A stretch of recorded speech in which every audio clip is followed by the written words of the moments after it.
자, 오늘 우리 사도행전 17장 말씀을 읽었는데요. 사도 바울이 1차 전도 여행을 끝내고 2차 전도 여행을 계획하고 이제 여러 군데를 다녔습니다. 빌립보에도 갔고요, 데살로니가에도 갔고요, 앞으로 아테네, 그리스의 아테네도 가고 고린도까지 가면 2차 전도 여행이 이제 마무리죠. 사도 바울과 그 일행들은 한번 전도 여행을 통해서 방문했던 곳을 다시금 방문해서 그 교회가 잘 세워지기를 바라면서 다시 방문을 했죠. 방문 과정에서 굉장히 어려움을 당하죠. 빌립보에 가서도 감옥에 갇히기도 하고, 우리가 지난주에 봤습니다만 감옥에 갇혀서 매도받고 또 그런 과정을 거치고, 또 오늘 읽은 말씀에도 사람들이 불량배들을 동원해서, 그때도 이제 불량배들이 많이 있었나 봐요, 그죠? 불량배들 동원해서 그 사람들이 뭘 알겠습니까? 시키는 대로 돈 받고 이렇게 동원돼서 저 사람들이 이상한 말을 한다 해서 바울과 그 일행들을 공격하고 내어 쫓고 하는 그런 일을 이렇게 보게 됩니다. 그런 와중에 바울이 우리 오늘 말씀을 포커스를 두고자 하는 것은 꾸준하게 끊임없이 하나님의 말씀을 가르치는 일을 멈추지 않고 쉬지 않았습니다. 사도 바울이 어느 지역이든지 가서 기도처를 찾았는데요. 빌립보에는 그 기도처가 없었죠. 그 강가에 갔더니 여인들이 몇 사람이 있어서 여인들에게 복음을 전했는데, 그때 그 만난 여인이 바로 루디아라고 하는 자주장사, 그 옷가무 장사 루디아를 만나게 됩니다. 그런 그 일이 빌립보에서 있었는데, 이제 이번에도 데살로니가 지역에 와서도 기도처, 회당을 찾았다. 또 베레아 지역에 와서도 회당을 찾았다. 이렇게 되어 있습니다. 그래서 세 안식일, 그러니까 3번에 걸쳐서 안식일이 지날 동안 거기서 강론도 하고 가르쳤다, 이렇게 되어 있습니다. 그래서 여러분 이제 성경을 읽다 보면 회당이라는 것과 성전이라는 것과 조금 이제 구분을 좀 하셔야 되는데요. 성전은 그 예루살렘에만 있습니다. 성전. 그러니까 솔로몬이 지은 성전이라 해서 이제 솔로몬 성전이다, 이렇게 얘기하죠. 그게 제일 첫 번째 성전이었습니다. 그 예루살렘 안에만 성전이 있었죠. 예루살렘 안에만 성전이 있기 때문에 좀 흩어져 있고 좀 멀리 있었던 사람들은 매번 성전에 와서 제사를 드릴 수 없었죠. 그래서 좀 흩어져 있던, 그러니까 소위 디아스포라, 흩어져 있던 유대인들은 회당이란, 시나고 회당이라고 하는 자기들의만의 그 모임을 만들었습니다. 거기서 어떤 제사 제도를 의식을 한 것은 아니고요. 거기서 여러 가지 일을 했습니다. 그러니까 성전과 회당 이제 그 구분을 일단 해야 되고요. 그 성전이 사실은 이제 없어졌죠. 어떻게 없어졌죠? 솔로몬 성전이 솔로몬 시대에 지어졌고요. 그것이 BC 586년, 그러니까 바벨론이 이스라엘을 침공할 때 바벨론에 의해서, 그 느부갓네살 왕에 의해서 성전이 없어집니다. 그 이후에 고레스 왕이 등장해서 2차 성전을 짓게 되죠. 그게 2차 성전이죠. 수룹바벨을 통해서 이제 2차 성전이 지어집니다. 그게 또 예루살렘 그 성전터에 복원을 하는 것이죠. 그것이 이제 BC 한 1세기 그 정도 이제 로마에 의해서 폼페이우스 왕의 장군에 의해서 또 함락이 됩니다. 성전이. 그래서 헤롯 왕 시대에 그 BC 한 40년경 헤롯 왕 시대에 성전을 3차 성전을 짓게 되죠. 3차 성전. 그러니까 그 3차 성전은 굉장히 크게 짓습니다. 헤롯 왕이 자기의 어떤 권세 같은 거를 그 로마 사람에게 또 유대인들에게 과시하기 위해서, 그때는 로마의 속국인 상태였으니까요. 그래서 아주 도시의 그 6분의 1 정도를 성전으로 만들어서 뜰을 아주 크게 만들고, 그래서 성전을 짓게 됩니다. 예수님이 성전을 정화하셨다고 했을 때의 그 성전은 바로 헤롯 성전, 제3차 성전입니다. 그 예수님이 성전을 정화하고, 그래서 성전이라고 하는 구약 시대의 그 성전이라는 것이 이제 완전히 없어지게 되는데요. 그건 AD 70년경에 또 로마에 의해서 함락이 됩니다. 그 성전이 없어지는 그 과정을 보면서 예수님이 말씀을 하시죠. 이 성전을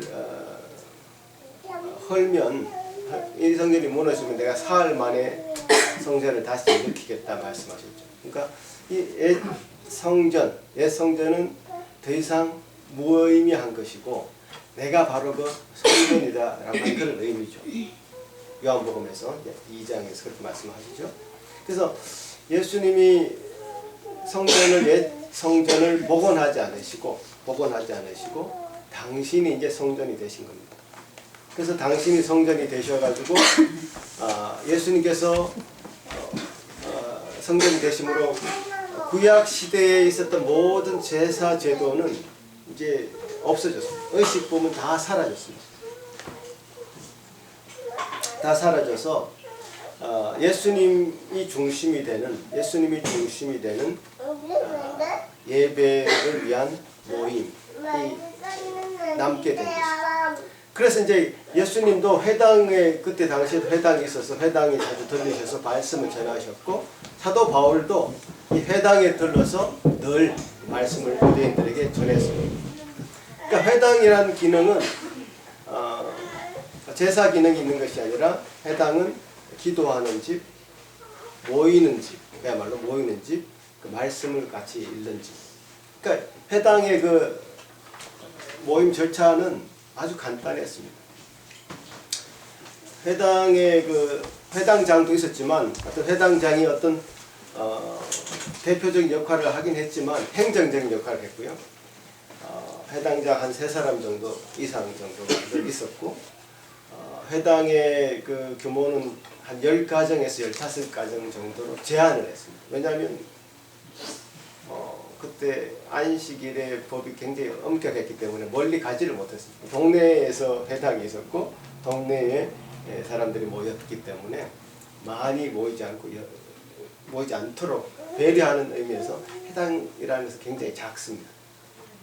10가정에서 15가정 정도, 그 정도의 규모에서 회당이 운영이 되고, 사람들이 이제 회당에 와서 주로 하는 일은 말씀을 읽는 것과 기도하는 것입니다. 그러니까 말씀이라는 것은 그때 당시에 두루마리, 이건 성경이 아니라 두루마리로 된 토라라고 하는 모세오경이죠. 모세오경. 토라라고 하는 것이 두루마리처럼 되어 있어서 이제 두루마리를 회당장이 이제 꺼내주면 당번이 있겠죠. 당번이 그 토라를 읽습니다. 그 토라를 읽어가는데 1년에 한 번 정도 정독을 할 수 있을 정도로 그 분량을 정해서 토라를 읽습니다. 천천히 읽죠. 사람들은 그 토라를 보고 이제 입을 맞추기도 하고 토라를 향해서 어떤 존경의 표시를 하기도 하고 그러죠. 그래서 토라를 그렇게 읽었고요. 그 다음에 자연스럽게 기도를 하고 마칩니다. 근데 외부에서 누가 이제 랍비 같은 사람들이 와서 스피커가 오면 자유롭게 앞에 나와서 성경을 얘기하고, 또 질문 있으면 질문도 받고, 또 누가 이제 또 다른 사람이 나오고 싶으면 또 나와서 얘기하고, 또 질문 받고 질문하고, 굉장히 성경을 가지고 토론하는 그런 장이 바로 이제 회당이었다는 겁니다. 그래서 우리 신약 시대 초대 교회 시대에 교회가 형성이 될 때 그 예배 형식이 말씀 중심이 예배 형식이 되잖아요. 오늘 우리가 드리는 이 예배 형식도 사실은 말씀 중심의 예배잖아요. 그러니까 어떤 의식 중심이 아니라 말씀 중심. 그 말씀이 중심이 되는 그 예배 형식이 사실은 그때부터 시작된 것이죠. 그래서 회당에 들어가서 말씀을 자유롭게 나누는, 그래서 말씀이 자유롭게 증거되고, 또 사람들이 의문점이 있으면 또 묻고, 그 토론이 아주 활발하게 이루어졌다. 이제 그게 굉장히 큰 초대교회의 시작점에 있어서 굉장히 중요한 전통이 되었습니다. 그래서 그것이 교회로 이제 앞으로 초대교회로 이제 형성되면서 교회 예배의 그 예전이라고 하는 리터지라고 하는 그 예전의 그 모델들이 되어왔죠. 그래서 그 회당이 굉장히 중요한 역할을 했고요. 그 회당이 중요한 역할을 하면서 사도 바울도 이제 회당 중심으로 들어가서 예배를 드리죠.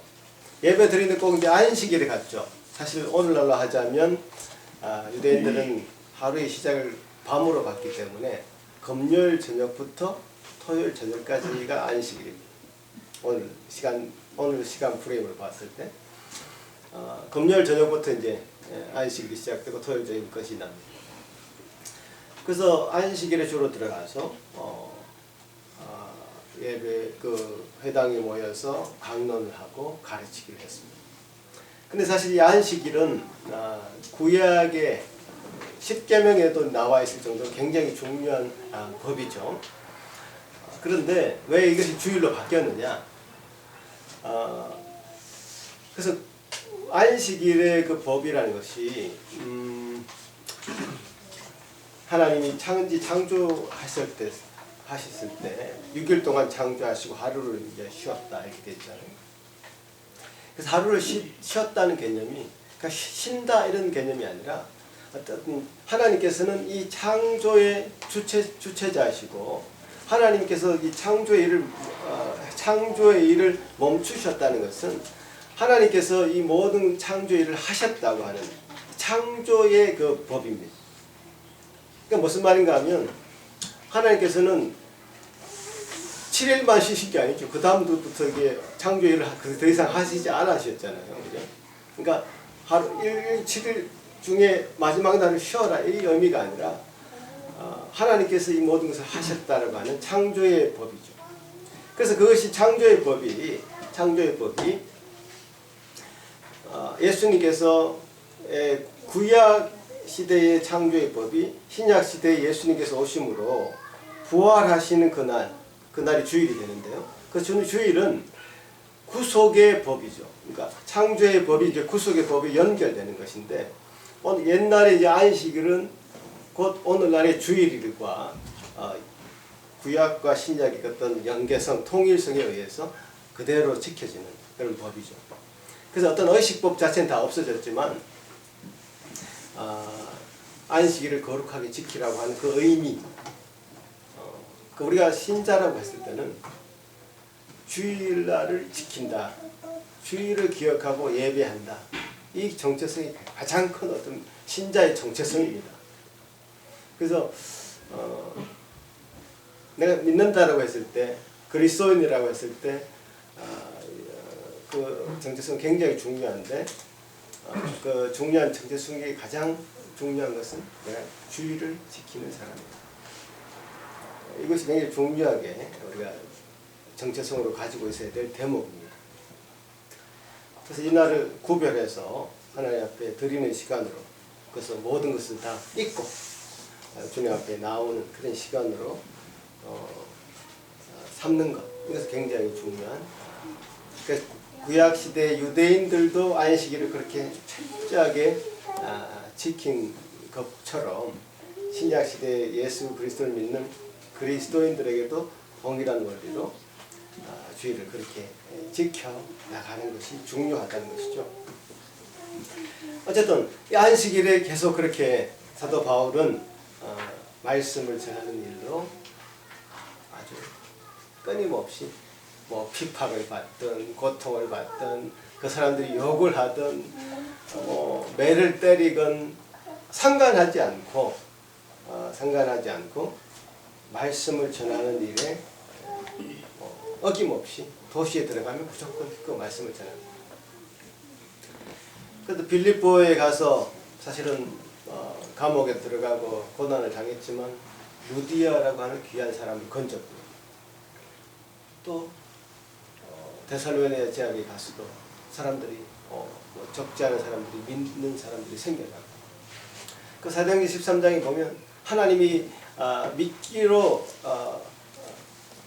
작정된 자는 다 믿더라라고 하는, 하나님께서는 하나님이 허락하신, 하나님께서 예정하신, 작정하신, 하나님 마음에 품고 계신 그 사람들이 지방마다 있고 곳곳에 있는데, 그 사람들에게 들어가서 믿기로 작정된 자는 다 믿더라라고 하는 그런 은혜를 맛보고, 사도 바울은 그런 것을 맛보고 있기 때문에 이것을 멈출 수가 없는 것입니다. 그 핍박이라는 것은 대단한 핍박이죠. 목숨을 내놓고 하는 그 사역이었죠. 실제로 죽어서 사람들이 죽었다고 생각하고 시체를 이제 밖으로 꺼내놨는데, 저 동구밭에 이제 꺼내놨는데 실제는 죽지 않았고 기절해서 그런 상황이어서 다시 툭툭 털고 일어나는 그런 모습으로 사도 바울은 그 사역을 계속 진행해 나갔던 것이죠. 그렇게 진행할 수 있었던 그 힘은 무엇일까? 사도 바울이 위대해서 그런 것이 아니라 하나님께서 작정된 사람들이 참 믿는, 적지 않은 사람들이 그래도 하나님 앞에 돌아오는 것을 보는 이 기쁨이야말로 얼마나 큰 기쁨이었을까, 그것이 생각이 듭니다. 그래서 데살로니가에 쓴 편지, 그 데살로니가 전서를 보면 이렇게 사도 바울이 얘기를 합니다. 그들이 성령의 기쁨과 함께 말씀을 받아들이고 우상으로부터 하나님께로 돌아섰다. 그러니까 이런 돌아서는, 우상의 그 허무한 것에서부터 돌아서는 그 일을 목격하는 일은 정말로 짜릿한, 그야말로 어떤 것보다도 더 기쁜 그런 기쁨이었을 것입니다. 그런 기쁨을 가지고 이제 한 도시에 들어갔는데, 바로 베레아 지역에 들어간 겁니다. 베레아 지역 사람들은 좀 사실 남달랐습니다. 그 지역의 사람들은 몇 가지 면에서 남달랐는데, 첫 번째 간절한 마음으로 말씀을 받아들였다. 간절한 마음으로 말씀을 받았는데요. 그 간절함이라는 것이 그 사람들은 굉장히 성경의 표현에 의하자면 굉장히 오늘 너그러운 사람들이에요. 그 예전 성경에서는 신사적이었다 이렇게 얘기하죠. 신사적이었고 너그러운 사람. 그 다음에 이제 쉬운 성경에 보면 고상한 사람들이었다. 노블한 사람, 영어로 표현하자면 노블한 사람이었다. 그 의미가 뭘까? 신사적이다, 고상하다, 너그럽다. 이 말은 무슨 의미를 가질까요? 어떤 사람들이 어떤 문화를 처음 접했습니다. 어떤 새로운 지식을 처음 접했습니다. 자, 이 너그러운 사람들, 고상한 사람들, 매너가 있는 사람들, 그 사람들은 그것이 어떤 것일까?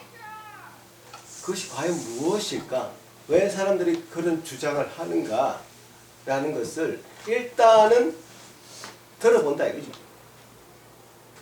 잘 듣는 사람들. 저는 이제 그렇게 이 베레아 사람들을 그렇게 평가하고 있죠. 정말 이 사람들은 잘 경청하는 사람이었다. 그 사람들이 과연 무슨 얘기를 하는데 많은 사람들이 그래도 따르고, 그 말의 어떤 논리도 따져보고, 그 말의 어떤 힘을 따져보고, 근거를 찾아보고 하는 노력을 하는 사람들. 이런 사람이 굉장히 고상한 사람들이단 말이에요. 요즘 문재인 대통령 인기가 최고인데요. 나는 그분의 다른 모든 것은 자체하고도 그분 주위의 분들이 다 하는 얘기가 그분은 정말 경청하는 사람이다. 인내심을 가지고 듣는다는 거예요. 아무리 엉뚱한 소리하고 이상한 소리해도 끝까지 듣는다는 거예요. 그래서 표정으로 얘기한답니다. 눈을 껌뻑껌뻑하면 조금 기분 나쁘다는 표시인데 이제 어쨌든 다 듣는다. 그 듣는다는 것은 굉장한 인내심을 요구하죠. 우리 사람들은 잘 듣고 싶지 않습니다. 듣고 싶어 하지 않습니다. 그냥 듣지 않고 자기 주장을 하고 싶어 하죠. 자기 주장을 해서 자기 주장을 관철시키고 싶어 하죠. 그 토론을 해보면요. 잘 듣고 토론하는 사람하고 그냥 자기 하고 싶은 말만 하는 사람하고 두 가지 사람이 있는데 하고 싶어하는 말만 하는 사람들하고는 토론이 안 되죠. 토론을 할 수가 없죠. 이 말이 안 통하죠. 설득조차 가능성이 없죠. 왜냐하면 자기는 이미 듣는 것은 포기하고 말하기로 작정하고 왔기 때문에. 근데 우리는 고상한 사람, 너그러운 사람, 정말 노블한 사람은 잘 듣는 사람이다. 왜 저런 주장을 할까? 논리를 따져보죠. 근거를 찾아보죠. 근거를 찾아보려면 시간이 걸립니다. 성경 말씀이 여기 사람들도 과연 그러한가? 과연 그러한가? 매일 성경을 읽었다고 되어 있지 않습니까? 왜냐하면 근거를 찾기 위해서. 그래서 여기 뭘 따져서 그 사람들을 공경에 빠뜨리기 위해서가 아니라 저 사람들이 지금 이렇게 얘기를 하고 있는데 그것이 정말 맞는 것인가 찾아보죠. 성경 공부를 했단 말이죠. 사실은 매일. 굉장히 대단하지 않습니까? 처음 듣는 그런 얘기들을 뭐 저런 주장 하나보다 하고 기떡으로 듣고 흘려보내고 그리고 다른 대부분의 사람들은 말았을 텐데 이 사람들은 아주 진지한 열심을 가지고 찾아보자. 성경 읽고 찾아보자.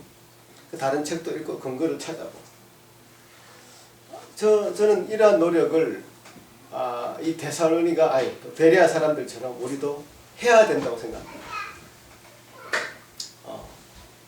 왜냐하면 이런 근거를 어떤 그러한가 사실이 그러한가를 찾아보지 않고 무턱대고 맹목적으로 우리가 믿었다. 이게 맹신이잖아요.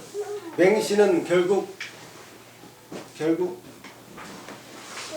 실족할 일이 없습니다. 결국 다른 사람이 이렇게 주장하면 그것도 맞는 말 같네 이러면서 쑥 빠져나갑니다. 하여튼 이단의 주장에서도 이단의 주장이 얼마나 성경에 근거하고 있는지 성경을 그 사람 연구를 엄청 많이 합니다. 그래서 이단이 주장하면 아무런 방어책이 없습니다. 쑥 빠져나갑니다. 성경이 워낙 두꺼운 책이고 읽어야 될 부분이 많고 연구해야 될 부분이 많고 생각해야 될 부분이 많기 때문에 다 이렇게 연구하기 쉽지 않습니다. 하지만 우리가 가지고 있는 하이델베르그나 웨스트민스터 고백서 이런 요약 정리된 것만이라도 가지고 연구하고 공부해서 성경이 과연 뭐라고 얘기하는지에 대해서 굉장히 면밀하게 우리의 것으로 삼아야 된다. 또 그것을 우리 자녀들에게도 굉장히 세밀하게 가르쳐야 된다. 그러지 않으면 앞으로 어떤 말씀을 가지고 주장하는 다른 주장들에 대해서 방어책이 없어요. 그러니까 지금 세상에는 많은 이단들이 이단까지는 아니더라도 잘못된 주장들이 개인의 소견을 가지고 얘기하는 말씀들이 너무나 많기 때문에 인터넷에 들어가 보면 말씀의 홍수시대입니다. 넘쳐나는 게 말씀입니다. 홍수처럼. 근데 홍수시대에 사실 먹을 물이 없는 거 아시죠? 물은 엄청 많이 넘쳐나는데 먹을 물은 정작 없습니다. 그처럼 홍수처럼 많은 그런 시대에 정말 말씀을 말씀대로 받아들일 수 있는 그런 진지함이 우리에게 이제 필요하고 요구되고요. 데살로니가 사람들보다 더 너그럽고 신사적이고 고상했던 이 베레아 사람들처럼 주님 앞에 그렇게 서야 될 것입니다. 그러니까 우리가 이제 주님께서 우리 가르치실 때 사도 바울이 말씀을 전할 때 오늘날 이거 말씀을 들고 이제 목사가 설교를 할 때 혹은 또 성경 공부를 할 때 마찬가지입니다. 이 말씀에 대해서 정말 우리 마음이 확신이 들 때까지 계속적으로 디베이트를 해도 그냥 어물쩡하게 넘어가면 그 문제는 언제든지 그 다음 뭐 10년이 지나서 20년이 또 등장하게 되어 있습니다.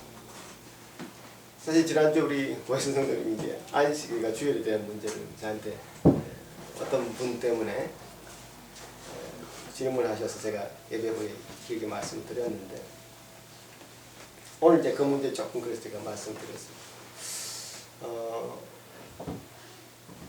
계속 찾아보고 과연 그러한가를 따져봐야 되죠. 그래서 이러한 것에 대해서는 저는 두렵지 않습니다. 여러분도 두려워해서는 안 됩니다. 괜히 말씀을 걸고 내가 딴지를 거나 이게 아니라 말씀이 그러한가를 여러분이 무기로 가지고 있지 않으면 다른 어떤 것에 대해서 우리가 여러분을 보호할 수, 여러분 스스로를 보호할 수 있는 그런 것이 없다는 거죠. 그래서 뭐 딴지 걸기 위해서 그냥 그런 사람들이 있죠. 딴지 걸기 위해서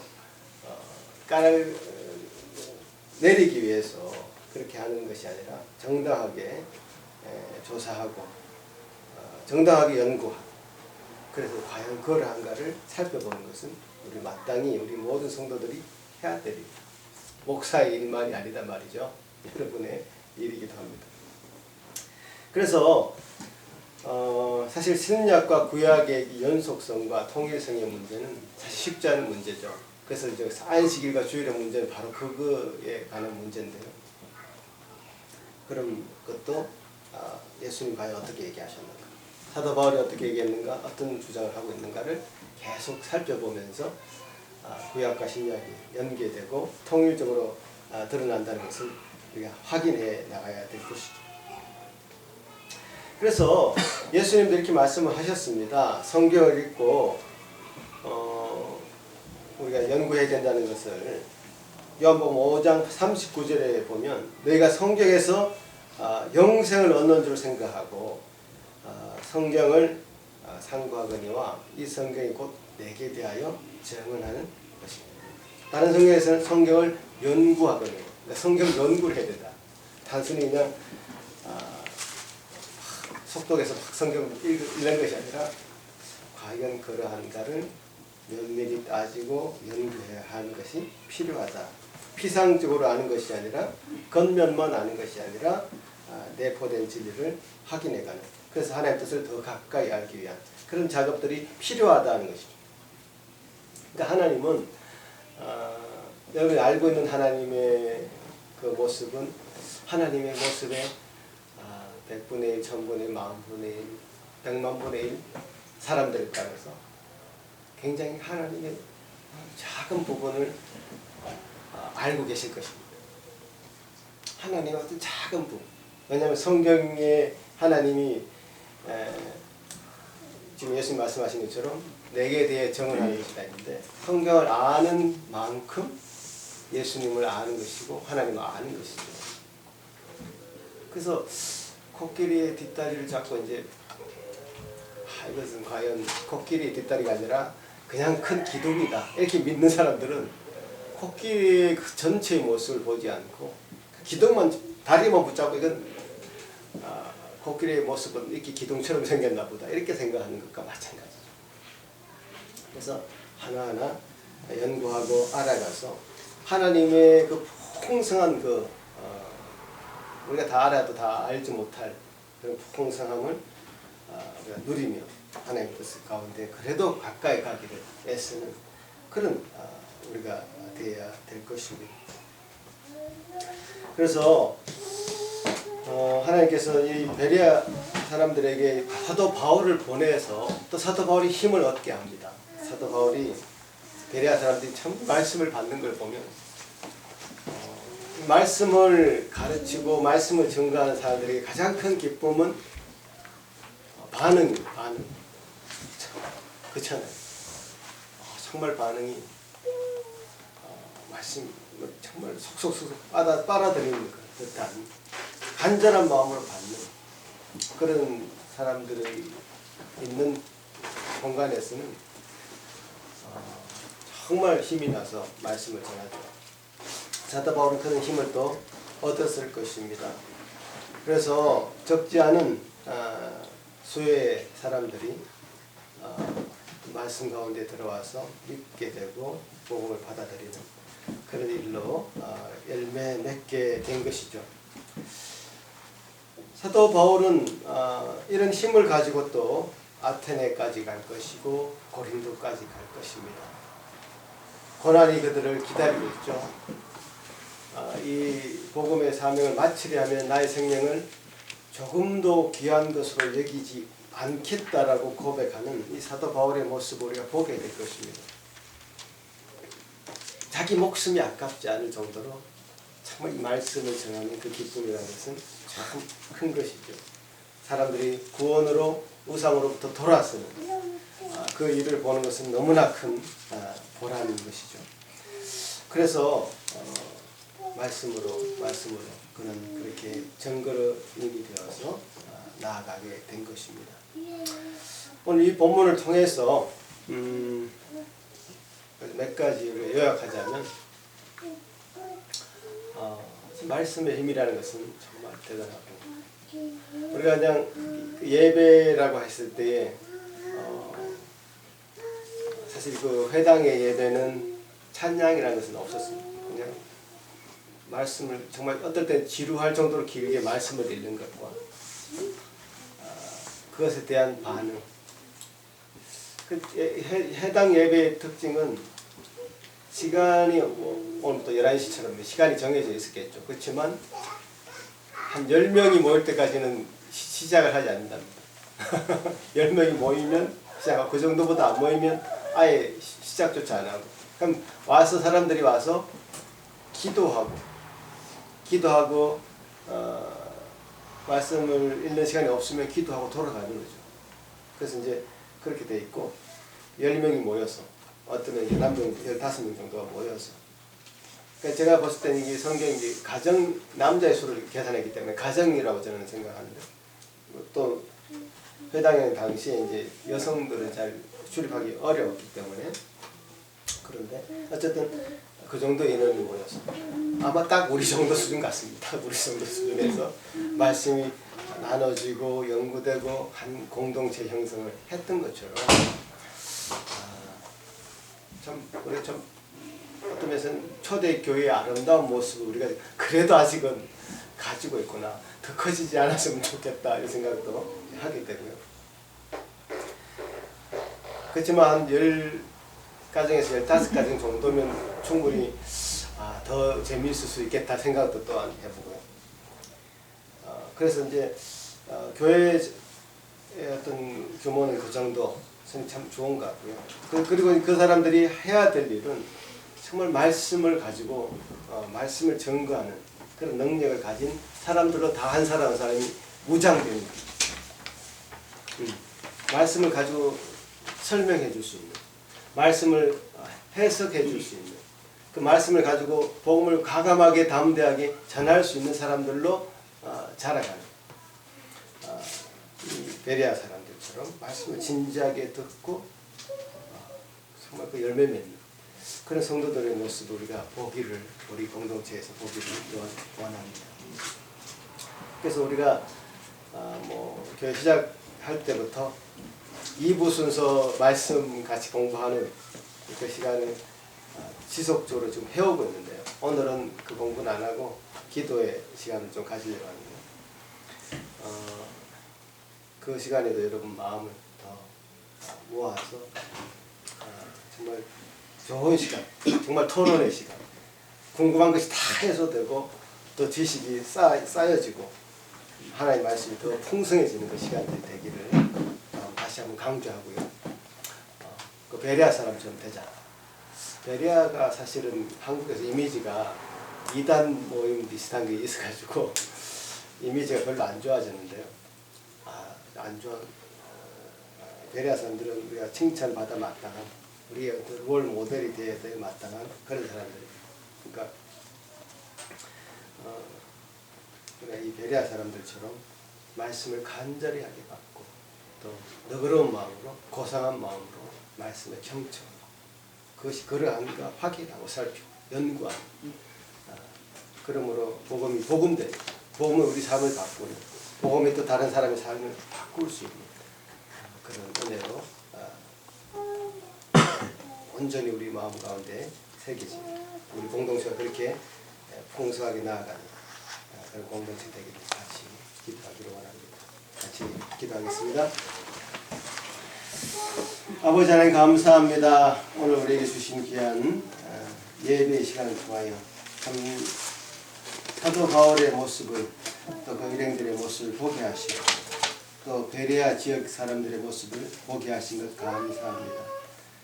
말씀이 그 마음 중심에 잘 자리 잡고 있었고 말씀이 왕노릇하며 말씀이 정말 그 마음을 온전히 채울 때까지 좀 연구하기를 쉬지 않았던 이 베레아 사람들의 모습을 도전을 받습니다. 과연 그러한가 살펴보는 저희들 되게 하시고 정말 진지한 마음으로 말씀을 들여다보는 저희들 다 들을 수 있도록 도와주시옵소서. 감사합니다. 예수님 이름으로 기도합나이다.